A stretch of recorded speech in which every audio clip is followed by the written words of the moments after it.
So this is diary number 3.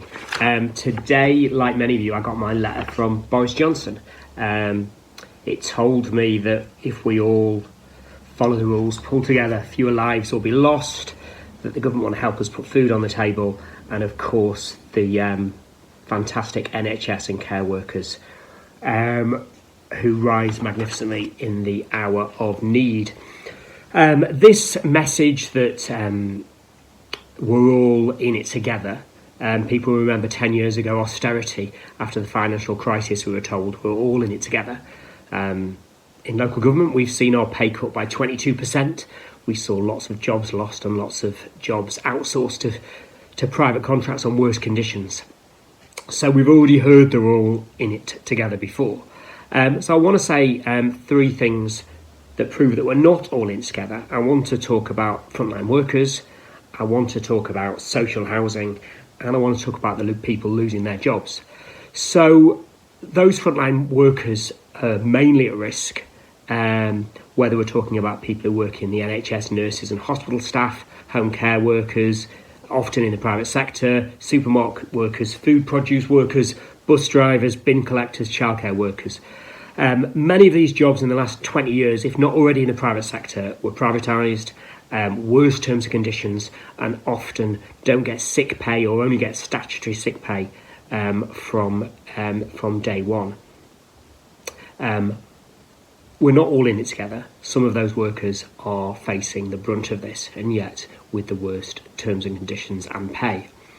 The second example is that, again, many of those workers, and across cities and towns across the country, the majority of people live in social housing or smaller housing or flats and cramped accommodation. Remember the bedroom tax, which was saying if you were on a low income and needed to claim any benefits, then you weren't allowed to have a spare bedroom. That actually a lot of people in low income jobs mean they live in shared accommodation, young people sharing houses with other people, families with not enough room, and definitely families with no outdoor space or gardens.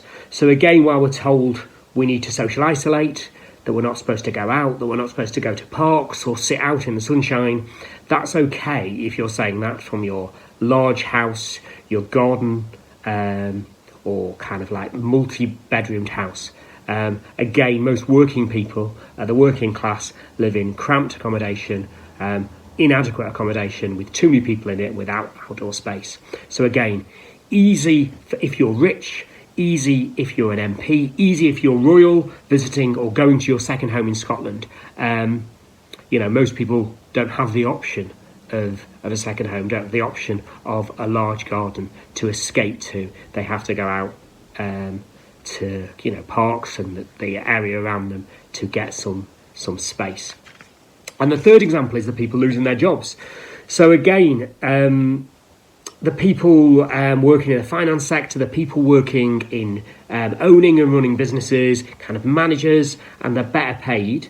While this might impact on them, it's the pub workers, the restaurant workers, the shop workers, and the people working in retail and service industry, that some of them might be getting 80% of their salary, but 80% of a minimum wage that wasn't enough to live on is even worse. So those high-paid professionals who can work from home, will be okay at the end of this crisis financially. But the receptionists and the cleaners who are laid off, the bar workers who can't earn a wage. So I suppose I'm saying that we're not all in it together, that some people are more vulnerable than others, that to me is why I'm a socialist.